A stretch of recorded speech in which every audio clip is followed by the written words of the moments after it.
말씀의 제목은 세상을 향한 도전이라는 제목으로 말씀을 나누도록 하겠습니다. 오늘 우리가 읽었던 본문 말씀 6절을 보게 되면은 마땅히 행할 길을 아이에게 가르치라.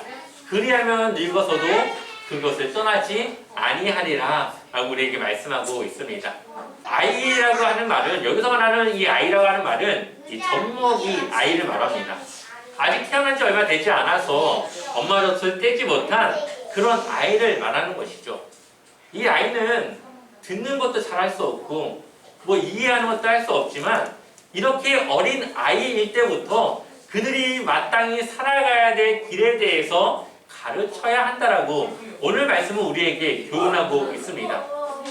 그런 말씀을 듣고 배우고 살아가는 이 아이들은 하나님 앞에 올바로 살아가는 그 삶이 늙어서도 그 길을 떠나지 않는 그러한 삶을 살아갈 수 있게 될 것이다라고 우리에게 말씀하고 있는 것이죠.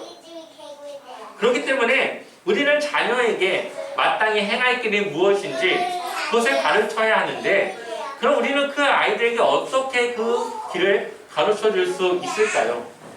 그것은 우리가 먼저 삶으로 살아가야 할 것입니다.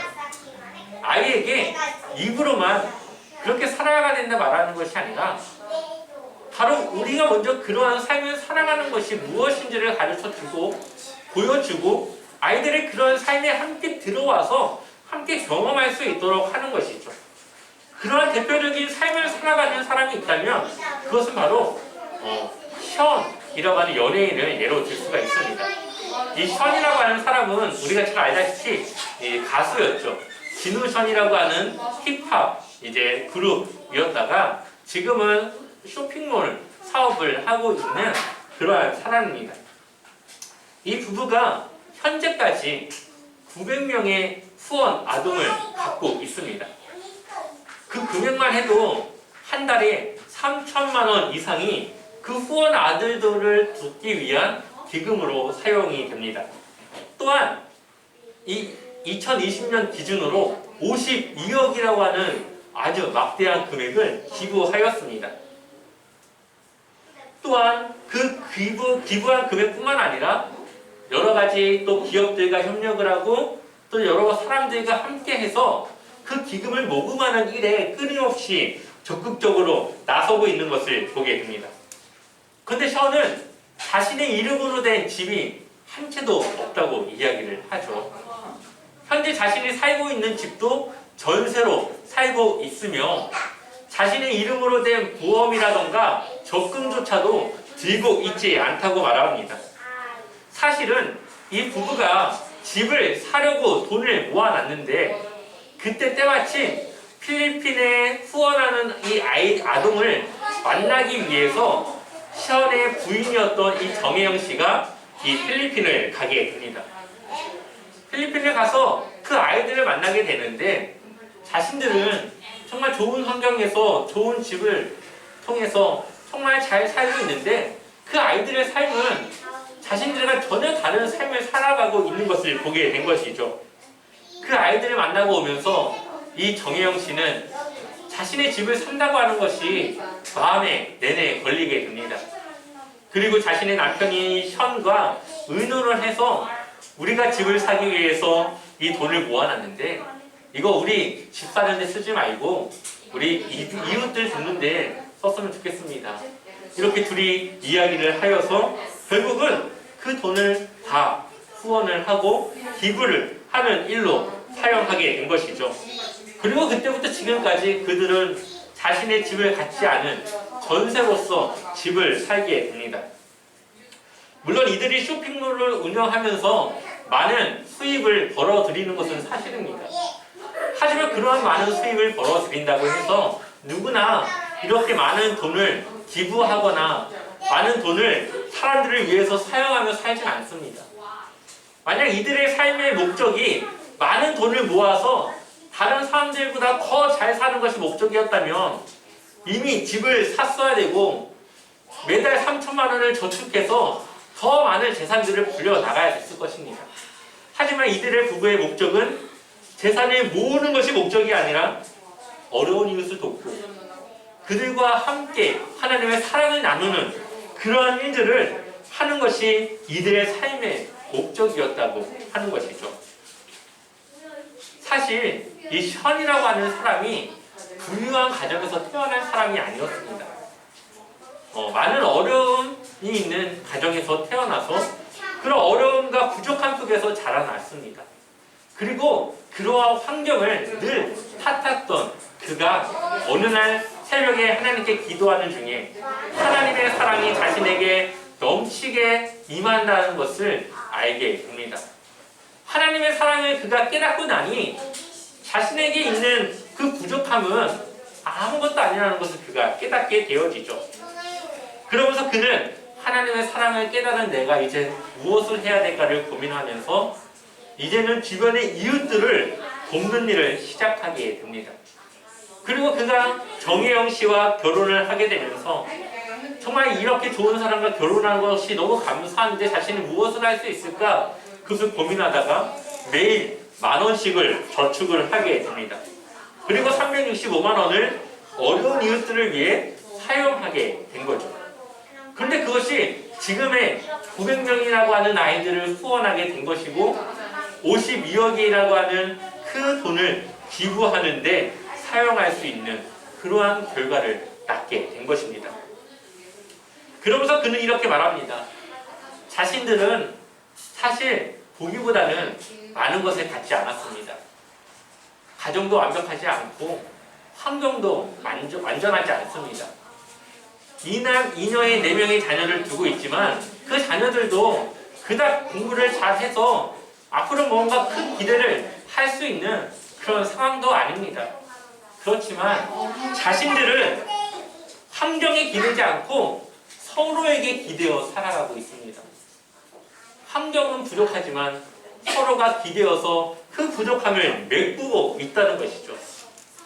또한 서로의 마음에 기대고 살아가니까 환경은 달라지는데 자신들의 가정은 달라지지 않고 그 모습 그대로 유지하며 살아갈 수 있는 그런 가정이 되었다라고 말을 하고 있습니다. 사실 이 션은 과거 힐링 캠프에 나와서 이러한 말을 했습니다. 자신들이 가지고 있는 이 돈을, 이 유산을 자녀들에게 주지 않고 성인이 된 자녀들이 스스로 독립해서 살아갈 수 있도록 경제적 독립을 할 수 있는 그런 환경을 만들어주는 것이 자신들이 자녀들에게 할 수 있는 가장 큰 선물이다라고 이야기를 하는 것이죠. 그러면서 그 아이들이 스스로 살아갈 수 있도록 그들은 도울 것이고 자신들이 가진 그런 재산들에 대해서 유산을 물려주지 않을 것이라고 말을 합니다. 저는 이 시험 부부의 삶 그 자체가 하나님이 우리에게 말하는 자원에서 말하고 있는 지혜로운 자들의 삶이라고 말씀드리고 싶습니다. 마땅히 행할 길이 있다면 바로 그렇게 하나님의 말씀대로 그 사랑을 전하며 그 사랑을 나누며 살아가는 것이 우리가 살아가야 되는 삶이 아니겠습니까? 이들 부부가 많은 금액을 기부하며 후원하고 살아갈 수 있는 것은 그들의 수입이 많아서이기도 하지만 또한 그것을 반대로 생각해 보게 되면은 하나님께서는 이들 부부를 통하여서 그 많은 아이들을 돕고 많은 돈을 어려운 이웃들을 위해서 사용할 수 있는 환경을 계속적으로 제공하고 있는 것입니다. 그래서 이들의 이러한 선행이 끊이지 않고 이어질 수 있도록 하나님이 그들에게 축복하시고 그들의 삶을 더욱더 넉넉하게 행하게 해주시는 것이죠. 하나님이 책임지는 삶을 살아가니까 그들의 삶도 그렇게 살아갈 수 있게 되는 것입니다. 이것이 바로 하나님의 축복이고 하나님의 약속입니다. 우리 한번 잠언 22장 4절의 말씀을 같이 한번 읽어보겠습니다. 잠언 22장 4절 말씀 함께 읽겠습니다. 겸손과 여호와를 경외함의 보상은 재물과 영광과 승명이니라. 아멘. 여기서 말하는 겸손은 바로 여호와를 경외할 때 나오는 삶입니다.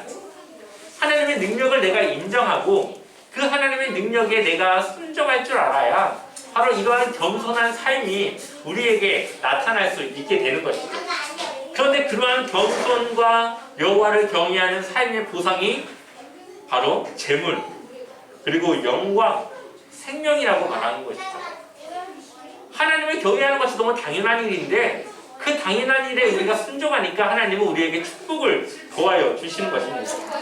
이 션이라고 하는 사람도 하나님의 은혜와 사랑을 인정하고 그것을 어떻게 내가 갚을 수 있을까를 고민한 끝에 그 이웃을 섬기는 일에 그가 동참하니 하나님은 그가 섬기는 그 지경을 넓히시고 더 많은 사람을 섬기고 그 사랑을 나눌 수 있도록 그에게 축복하시고 그의 그 넉넉함을 더하여 주셨던 것을 우리는 보게 됩니다. 이와 관련해서 잠언 19장 17절을 보게 되면은 이렇게 말씀하고 있습니다. 가난한 자를 불쌍히 여기는 것은 여호와께 꾸어 드리는 것이니 그의 선행을 그에게 갚아 주시리라. 아멘. 여기서 말하는 가난한 자를 불쌍히 여긴다고 하는 것은 저 사람 되게 불쌍하다, 안됐다, 어떡하지? 이렇게 생각해서 끝나는 것이 아니라 그 사람의 그 필요를 돕는 행위를 말하는 것이죠. 저 사람의 불쌍한 그 모습을 내가 어떻게 도울 수 있을까? 밥을 먹지 못하는데 내가 밥이라도 한번 사줘야 되겠다. 이렇게 행동해서 우리가 그들을 돕는 것을 말합니다. 우리는 이 가난한 자들을 돕는 것이었는데 그 가난한 자를 돕는 것이 하나님께는 빚이 된다는 것입니다. 하나님은 우리에게 빚을 진 거예요. 그러니 하나님은 그 빚을 갚아야 되기 때문에 우리에게 그 불쌍한 자들에게 했던 그 일들에 대한 그 빚을 우리에게 갚아 주신다는 것이죠. 이것이 바로 축복 아니겠습니까? 하나님에게 빚을 지는 일은 우리가 가난한 이웃들을 하나님의 그 마음과 사랑으로 돕는 일입니다. 잠언은 이것이 축복의 원리이고 하나님의 그 약속이라고 우리에게 말하고 있습니다. 성경의 원리는 심는 대로 거두는 것입니다. 우리가 심는 대로 우리는 거둬들이는 것입니다. 갈라디아서 6장 7절의 말씀을 보게 되면은 함께 읽어보겠습니다. 스스로 속이지 말라. 다시 한번 읽겠습니다. 스스로 속이지 말라. 하나님은 업신 여김을 받지 아니하시나니 사람이 무엇으로 심든지 그대로 거두리라. 아멘. 사람이 무엇으로 심든지 그대로 거두리라. 아멘. 하나님의 섬김으로 우리가 심으면 그 섬김으로 우리에게 돌려주시고 우리가 악으로 심으면 그 악한 걸로 우리에게 다시 돌려주신다는 것이죠. 그렇기 때문에 무엇을 심느냐는 우리가 무엇을 거둬들일 것인가에 대한 그런 연관이 있는 것입니다. 심은 대로 거두는 것은 이 창조의 원리 아닙니까? 하나님은 우리가 심는 그것을 거둘 수 있게 이 세상을 만드셨습니다. 그렇기 때문에 무엇을 심느냐는 매우 중요하고 반드시 심어야지만 우리가 거둬들일 수 있는 것입니다. 우리가 옥수수를 먹는데 옥수수가 너무 맛있어가지고 하나도 남기지 않고 옥수수를 먹는다면 우리는 심을 것이 없을 것입니다. 하지만 너무 배가 고프고 이 옥수수가 먹고 싶지만 옥수수 하나 정도는 남겨놔야 그것을 심어서 다시 다른 옥수수를 우리가 맺을 수 있는 것이죠.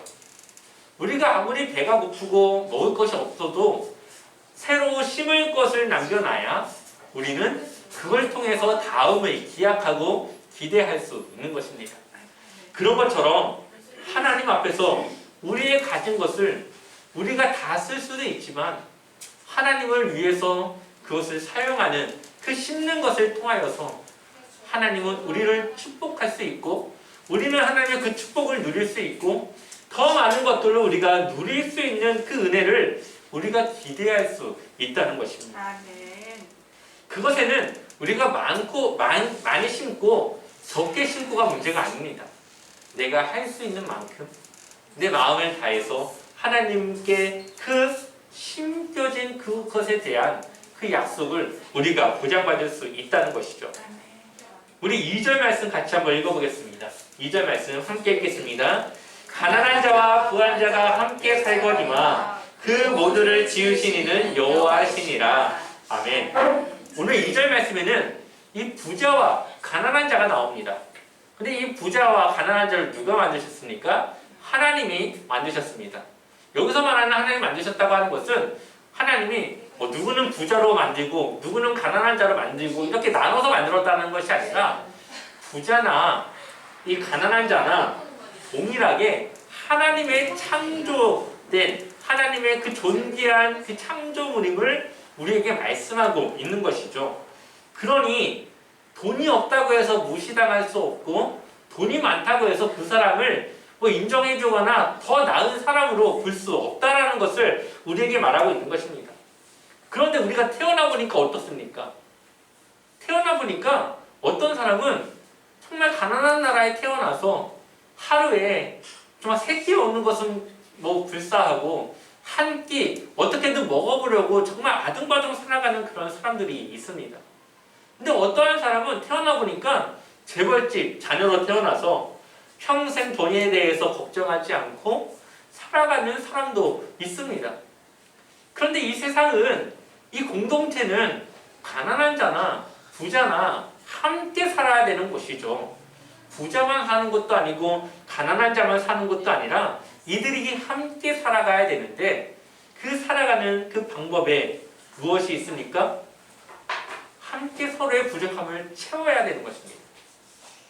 부자는 그들이 가진 걸로 부족한 자들에게 그 필요를 채워줄 수 있어야 되고, 또한 가난한 자들은 그들 나름대로 가진 것을 통해서 또 많이 가진 자들의 그 부족함을 채워줌으로써 서로 함께 이 사회를 구성해 나가고 함께 맞물려 살아가야 된다는 것이죠. 결국 우리의 삶의 방향에 있어서 재물이 목적이 되거나 그 재물을 따라 살아가면 안 된다는 것을 우리에게 말씀하고 있습니다. 하나님의 말씀을 따라 살아가는 삶 속에 하나님의 축복이 있고, 또한 세상은 돈보다도 더 많은 가치를 지닌 것들이 있기 때문에 돈이 최고라고 생각하는 것이 아니라 그것을 넘어서서, 그 돈을 넘어서서 정말 더 가치 있는 사람다운 삶을 살아가면서 우리가 해야 될 일들에 대한 그런 것들을 우리가 볼 수 있는 눈이 뜨여져야 되고, 더 많은 것들을 볼 수 있고 더 멀리 볼 수 있는 그러한 시각을 가져야 한다고 하는 것입니다. 그래서 오늘 1절 말씀을 우리에게 이렇게 말하고 있습니다. 1절 말씀 같이 읽어보겠습니다. 많은 재물보다 명예를 택할 것이요 은이나 금보다 은총을 더욱 택할 것이니라. 아멘. 많은 재물보다 무엇을 택하라고요? 명예를 택하고 은과 금보다 은총을 더욱 택할 것이라고 우리에게 말하고 있습니다. 여기서 말하는 이 명예라고 하는 것은 쉽게 말하면 이름입니다. 이름. 여러분들 각자 나름대로 이름 있지 않습니까? 그 이름에 맞는, 그 이름에 부끄럽지 않은 그런 삶을 살아가는 것, 그것이 바로 명예인 거죠. 임노아라고 하는 이름을 가지고 살아가는데 어디 가서 임노아는 정말 나쁜 놈이다라는 이야기를 듣지 않고 살아가는 것, 그 이름에 그 더럽히지 않고 부끄럽지 않게 살아가는 것이 바로 그 명예를 지키는 것인데, 그것이 돈을 많이 갖고 살아가는 것보다 더 가치 있는 삶이라고 우리에게 말하고 있습니다. 불법적인 일을 행하면서 그것 때문에 한 사람의 이름이 정말 범죄자의 이름으로 올라간다면 그것만큼 명예가 실추되는 일이 무엇이 있겠습니까? 그러니 우리는 그러한 돈 때문에 나의 이름을 더럽히지 않는 그러한 선택을 해야 된다고 하는 것입니다. 또한 뒤이어 나오는 은총이라고 하는 것은 주변 사람들로부터 받는 사랑을 말하는 것인데, 우리가 이 명예를 지키며 살아가면서 정말 어려움에 처할 수도 있고 때로는 이 가난에 허덕일 수도 있습니다. 하지만 그러한 삶 속에서 하나님이 주변 사람들을 통하여서 나를 돕는 그 은총의 손길을 우리가 경험하고 살아가게 될 것인데, 그렇게 살아가는 것이 은이라던가 금을 쌓아두고 살아가는 사람들보다 더 가치 있고 더 귀한 삶이라는 것을 우리에게 말씀하고 있는 것이죠. 그러니 우리는 이 정직하지 못한 것, 이 불법적인 일과는 거리를 멀리 두고 정말 하나님이 우리에게 원하시는 정직하고 성실한 삶으로 그러한 삶을 살아가야 되는데 바로 이러한 삶은 우리의 구원과 연관이 되어져 있습니다. 우리가 구원이라고 하는 것, 하나님 나라에 갈 수 있다라고 하는 그 믿음 때문에 우리가 절제하며 살아가는 것 아니겠습니까? 만약에 우리의 삶에 있어서 하나님 나라, 이 천국이 전혀 소용없는, 천국을 가는 것이 내 인생의 목적이 아니라 정말 이 세상 살아가는 것이 최고의 목적이라고 한다면 우리의 삶은 어떻게 될까요? 돈이 최고가 될 것입니다. 이 세상을 살아가는데 돈보다 더 편안하게 이 세상을 살아갈 수 있게 해주는 것이 무엇이 있겠습니까? 하나님 나라는 상관없이 그냥 이 세상에서의 삶이 끝이라고 한다면 누구보다 더 즐기고 싶고 놀고 싶고 먹고 싶고 누리고 싶고 더 많은 재산을 가지고 많은 사람들을 누리며 부리며 살아가는 것이 최고 아니겠습니까? 이 세상은 돈만 있으면 내가 못할 수 있는 거, 할 수 없는 것이 없는데 당연히 많은 돈을 벌어서 그것을 어떻게든 취해서 한 번 사는 인생 정말 즐기고 살아가는 것이 최고이겠죠. 하지만 우리가 그러지 않는 것은 우리가 죽음 이후의 삶이 더 중요하기 때문인 것입니다. 우리가 이 세상을 사는 것은 나그네의 삶이라고 성경은 말하고 있습니다. 이 세상에서 사는 것은 나그네와 같이 잠깐 쉬었다가 가는 것이고 정말 가야 될 목적지는 하나님 나라, 바로 이 천국인 것인데 그 천국을 갈 수 있는 유일한 길은 예수 그리스도를 믿는 믿음으로밖에 갈 수 없는 것이죠. 근데 그 믿음이라고 하는 것은 그냥 우리가 입으로만 난 믿음을 가지고 있습니다 고백하면 되는 것이 아니라 그 가진 믿음을 삶으로 증명해내야 되는 것입니다. 그런 삶을 살아가기 위해서, 그 믿음을 증명하는 삶을 살아가기 위해서 우리가 돈보다는 명예를, 은과 금보다는 하나님의 은총을, 또한 내가 가진 걸 통해서 가난한 이웃을 돕는 그 사랑을 베푸는 것이고, 또한 하나님의 말씀을 따라서 살아가는 그 삶을 통하여서 우리는 우리의 가진 믿음을 증명해내는 것이죠.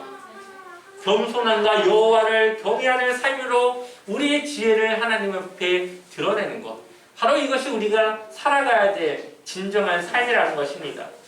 그러기 위해서는 우리가 세상을 바라보는 이 시선이 세상을 향하는 것이 아니라 하나님을 바라보고, 세상이 원하는 것이 아니라 하나님이 원하시는 이 삶이 무엇인지를 우리가 고민하며 그러한 삶을 맞춰 살아가야 한다. 오늘 말씀은 우리에게 이야기하고 있습니다. 지금 내 삶에 만족하는 것이 아니라, 지금 내가 살아가는 이 삶에 만족하며 살아가는 것이 아니라 이후에 내가 누릴 은혜와 축복을 바라보며 절제할 수 있고 정말 포기할 수 있어야 한다고 우리에게 말하고 있는 것이죠. 그것이 바로 이 3절 말씀에서 우리에게 말하고 있습니다. 3절 말씀 함께 읽어보겠습니다. 슬기로운 자는 재앙을 보면 숨어 피하여도 어리석은 자는 나가다가 해를 받느니라. 아멘. 3절에서는 두 사람을 비교하고 있습니다. 한 사람은 슬기로운 사람이고 또 한 사람은 어리석은 사람입니다. 근데 그냥 볼 때는 슬기로운 사람과 어리석은 사람이 잘 구분이 되지 않죠. 근데 언제 구분됩니까? 재앙을 만났을 때. 재앙을 만났을 때, 아, 이 사람은 슬기로운 사람이야. 아, 이 사람은 어리석은 사람이야. 이것이 구분이 됩니다. 그 재앙을 어떻게 대하는가를 보면 되는 것이죠. 성경을 보니까 슬기로운 자는 가다가 재앙을 만나면은 그 재앙을 피합니다. 그런데 어리석은 사람은 재앙이 앞에서 오는데 그 재앙을 자신이 맞서 지나가려고 하다가 결국 그 재앙과 부딪혀 해를 입고 마는 것입니다. 조금 더 쉽게 설명하면은 앞에 차가 오고 있습니다. 당연히 그 차가 오면 어떻게 해야 됩니까? 피해야죠. 내가 차를 이길 수가 없는데 당연히 그 차를 피해서 가는 것이 슬기로운 사람이겠죠. 그런데 어리석은 사람은 앞에서 차가 이렇게 달려오는데도 그 차를 마주보며 그 차를 향해 나아갑니다. 무모한 것이죠. 결국 그 차와 부딪히면 자신만 다치는 손해를 보게 되는 것입니다. 너무나 당연한 것 아니겠습니까? 그런데 이 당연한 삶을 당연하지 않게 살아가는 사람들이 있으니까 그 사람들을 어리석다라고 말하는 것입니다. 여기서 말하는 재앙을 조금 더 다른 관점에서 이해할 필요가 있습니다. 여기서 말하는 재앙은 당장에는 내가 이익을 얻을 수 있는 방법이지만 결국에는 그러한 불법적인 일로 내가 발목을 잡히거나 나의 명예가 실추될 수밖에 없는 그러한 삶을 이야기하는 것입니다. 얼마 전에 LH 사건이 있었죠. 여러분들 다 뉴스나 여러 가지 기사를 통해 보셨을 것입니다. 우리 같은 사람은 이 아파트 한번 당첨되려면은 정말 이 가족끼리 어떻게든 막 머리를 짜내서 이 청약 한번 들어서 정말 어렵게 이 당첨이 되어줘야 되는데 그것도 쉽지 않은데 이 LH 이 직원들은 엄마, 아빠, 가족들을 통해서 여러 채를 분양을 받고 또 미래 개발될 것을 알고 그 땅을 여러 사람과 몇십억씩 주고 사서 몇십 배의 차익을 내는 그런 불법적인 일을 했던 것이 밝혀지게 되었습니다. 그들이 그러한 일들을 할 때에는 불법인 걸 알았겠죠. 하지만 이것이 걸리지 않을 것이라고 하는 그러한 생각이 있었을 것입니다.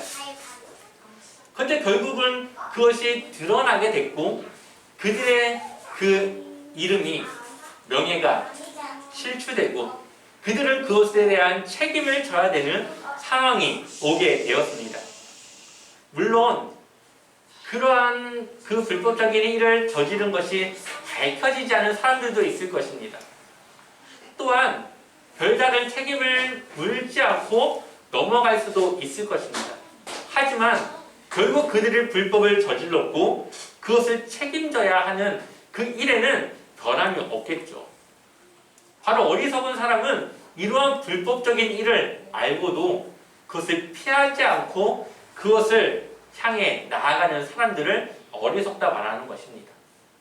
결국은 그것을 자신이 책임져야 되는 것을 알면서도 어리석은 일을 하는 것이죠. 아마 이 사람들 안에서는 자신의 양심이라던가 또한 하나님을 향한 믿음 때문에 그 일에 동참하지 않은 사람들도 있을 거라 생각이 듭니다. 그러한 사람의 성경은 지혜롭다, 재앙을 잘 피했다라고 말하는 것입니다. 그런데 이러한 일들이 비단 이 LH 사건뿐이겠습니까? 우리가 인생을 살아가다 보면은 크고 작은 이러한 일들과 마주하게 됩니다. 조금만 내가 눈 감으면은 큰 이익을 얻을 수가 있고 조금만 내가 이 사람과 타협하고 함께 그냥 동행하면은 조금 내가 그 하나님 말씀을 조금 바꿔서 생각하고 해석하면은 충분히 내가 얻을 수 있는 이익이 눈앞에 있는데 그것을 포기하고 하나님의 말씀에 순종하는 것이 바로 믿음이다라고 우리에게 말하는 것이죠. 이것이 바로 지혜라고 말합니다. 하나님은 우리에게 바로 이러한 지혜를 원하시고 이러한 믿음을 원하시는 것입니다. 이러한 갈등 속에서 정말 고민하는 끝에 결국은 나의 이익을 포기하고 하나님의 말씀에 순종하는 것을 선택하는 것. 바로 하나님은 이러한 상황 속에서 우리에게 주어진 이 시험을 통하여서 우리를 연단하시고 우리의 믿음을 확인해 보시는 것입니다. 제가 좋아하는 시 중에 조동아 시인의 나 하나 꽃피어라고 하는 시가 있습니다. 시를 보면 이러한 내용을 담고 있습니다. 나 하나 꽃피어 풀같이 달라지겠느냐 말하지 말아라. 내가 꽃피고 나도 꽃피면 결국 풀밭이 온통 꽃밭이 되지 않겠느냐. 나 하나 물들어 온 산이 달라지겠냐고도 말하지 말아라. 내가 물들고 너도 물들면 결국 온 산이 활활 타오르는 것 아니겠느냐. 풀밖에 없는 그 산이 꽃밭이 되기 위해서는 내가 꽃이 되어줘야 되고 또 너도 꽃이 되어줘야 한다는 것입니다. 황량한 사막에 그 황량한 사막이 저렇게 볼품없다라고 이야기하는 것이 아니라 그 사막 한가운데 내가 꽃이 되어지면 언젠가는 그 사막이 그 황량한 그 땅이 꽃밭이 될 수 있는 그런 변화가 시작되어질 수 있다는 것이죠. 세상이 변화되어지는 것은 나부터 변해야 되는 것입니다. 세상이 달라지는 것은 내가 먼저 달라져야지만 세상이 달라지는 것입니다. 우리가 아이들에게 마땅히 행할 길을 가르치는 것, 아이들이 당연히 살아가야 될 그 삶을 올바르게 가르치는 것, 이것은 그 아이들의 삶에도 중요하지만 그 아이들의 삶을 통하여서 이 세상의 미래를 바꿔나가는 일인 것입니다. 나 하나 바뀌었다고 세상이 바뀝니까? 안 바뀌죠. 하지만 이미 세상은 바뀌었습니다. 왜요? 내가 바뀌었으니까 세상은 이 일부분이지만 그 부분만큼은 바뀌어진 것입니다. 그리고 나를 통하여서 또 다른 누군가가 바뀌어지게 되면 세상은 그렇게 점점 바뀌어 나갈 수 있는 것입니다.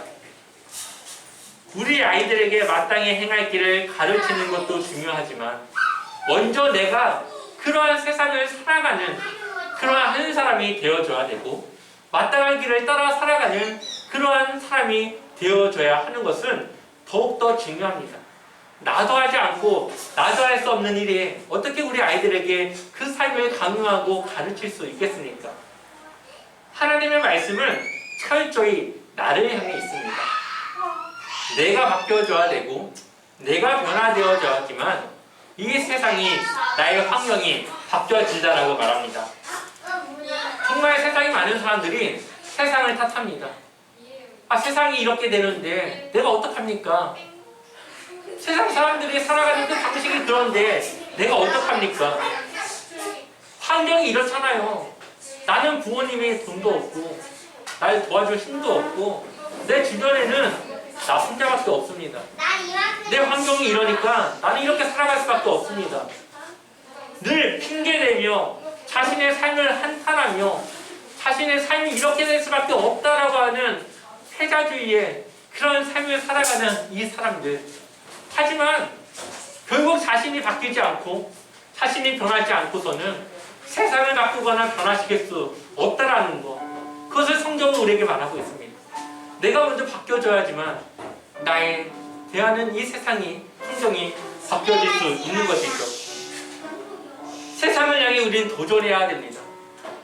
세상을 살아가는 사람들의 그 방식을 우리가 따라가는 것이 아니라 정말로 이 세상을 올바르게 살아가는 삶이 무엇인지 우리는 이 세상을 향해서 도전해야 되는 것입니다. 션과 정혜영 부부가 많은 사람들에게 도전을 주고 있습니다. 왜냐하면 다른 사람들은 돈을 많이 벌기 위해서 나를 위해 사용하고 나를 위해 쓰는데 그들 부부는 사람답게 살아가기 위해서 그것을 나누고 그것을 사랑으로 전하고 그들을 위해서 살아가는 것이 아니라 남을 위해 베풀며 살아가기 때문이죠. 그러한 그 부부의 삶이 많은 사람들에게 도전이 되어지고 나도 저렇게 살아야겠다라고 하는 생각을 갖게 하고 사람들의 마음과 생각을 변화되어지게끔 하지 않습니까? 이것이 바로 온 세상을 꽃밭으로 물들고 붉게 불타오르게 하는 그러한 방법인 것입니다. 이것은 하나님이 우리에게 원하시는 삶이고 지금 우리에게 도전하고 있는 삶인 것입니다. 우리도 할 수 있습니다. 나도 변화될 수 있습니다. 하나님의 말씀이 우리와 함께함으로써 하나님이 우리를 변화시킬 것입니다. 저는 여러분들이 이 세상을 향해서 도전하셨으면 좋겠습니다. 내가 아무리 해도 변화될 것 같지 않은 이 세상을 향하여서 내가 그 세상을 변화시킬 것이라고 하는 나를 통하여서 이 세상이 변화될 수 있다라고 하는 그러한 용기와 담대함과 믿음과 확신을 가지고 이 세상을 향하여서 도전하시고 나아가시는 그리고 끝내 그 삶의 승리를 쟁취하시는 그러한 삶을 살아가시기를 주님의 이름으로 간절히 축원합니다.